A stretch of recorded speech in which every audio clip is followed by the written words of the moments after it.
Hello everybody, Mailman here from Go Productions. 2 more coyotes last night. I saw something and I switched it up a little bit, so we're going to talk about that. Out there with my ATN Thor 384, still got the thermal on. I pulled into the farm late, looked up on top of the hill 700-800 yards, and there was a coyote up there, and it was cruising through that field really quickly. No weaving, no stopping, no feeding around. It was on a mission. It moved through that field so quickly. The wind was bad for that area, so if I went up there to hunt that woodlot where this coyote was going, I'd have a bad wind. So I let that one go and I went back to where I heard 2 last time.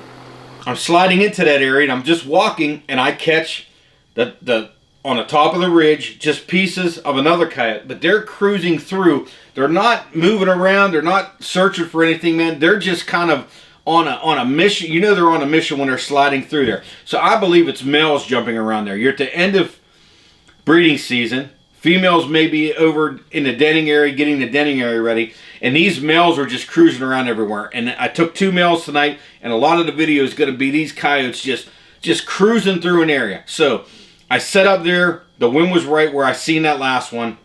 I'm going to try and call it back out into the field. It went into the big woodlot. Now I'm in these circles of oaks on this farm. There's probably 1,000 acres on this farm, but there's all these just areas where the cattle can get in. This circle, a little piece of oaks, and then there's oaks over here. And I put out Icatech Po Boy. I went to all my male house. Ace Interrogation Howl from Predator Tactics. Anything I thought was a male howl, lonely male howl, I started to put out. So I put out first the Icatech Po Boy, Ace Interrogation Howl, and I caught down in the woodlot just a piece with my scanner, so I knew that there was one circling around on me. I waited a little bit of time, and I got some really good video here, and this coyote is down in there searching around, and I'm going to show you what I think they're searching around down in there for. When I go down into these woodlots, all these woodlots, they have mice in them, and there's little mice in there. We'll throw this video up, and these mice are just always moving through these little woodlots where these cows go in there and move in, take the vegetation away, and I just see them all over the place. So they're down in there hunting.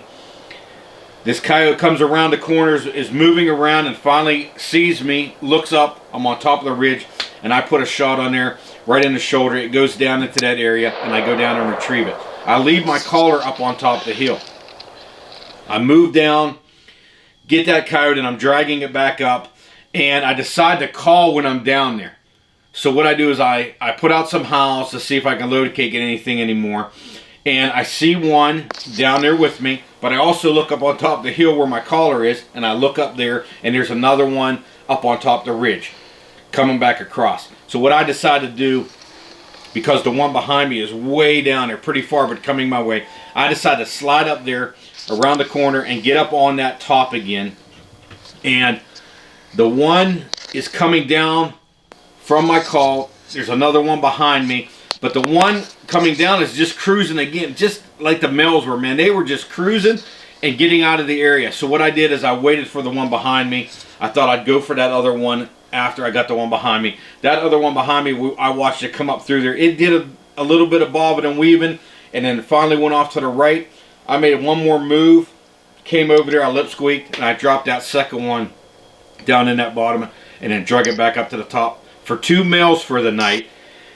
And then I just got out of there. I know where that third one is, and then the first one that I seen of the night, that's another possibility next time going down there. So I had a good night, took 2 harvests, got 2 more that I know where they're at for next time I go down there, and we're still dropping them with the 6.5 Grendel from Bear Creek Arsenal. We're going to move to night vision eventually, and I'm going to get you a lot of night vision footage. But man, I'm just putting those numbers up. I want to try and get to 50 kills really quickly with the thermal, and then we'll go to the night vision. I'll get you some good stuff with the night vision. So thanks for watching. Stay tuned for more. We're going to easily get that 100 this year and keep on pumping those videos out.